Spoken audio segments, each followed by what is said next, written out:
Улаанбаатар хотод нийтдээ 718 мянган тээврийн хэрэгсэл бүртгэлтэйгээр байж байна. Энэ тоо хэмжээсүүд хоорондоо айгүйх зөрүүтэй байна. Зөрүүтэй байна. Би дүүргийн цэцэг даргын урлагч байгаас ахуулаад энэ автотээврийн өөрөө явагч хэрэгслийн албан татвар дээр нэлээд яг хуваарт одоо бас юугаар ажиллаж ирсэн. Тэгэхээр энэ тоонууд үнэхээр дандаа хөөсөрсөн тоонууд байдаг.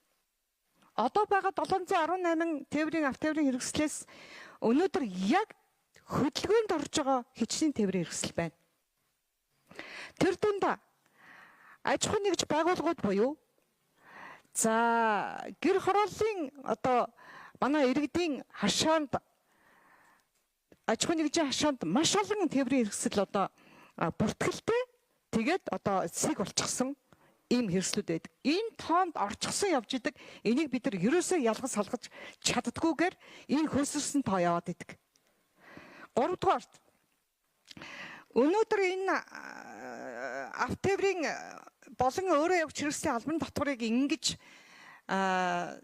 нэмснээрээ мөн зам ашигласны төлбөрийг 5 дахин нэмснээрээ автотээврийн татварыг 3 дахин нэмснээрээ өнөөдрийн яг энэ нөхцөл байдал Монгол улсын ард иргэдийн амьдрал өнөөдөр ямар байгаа вэ?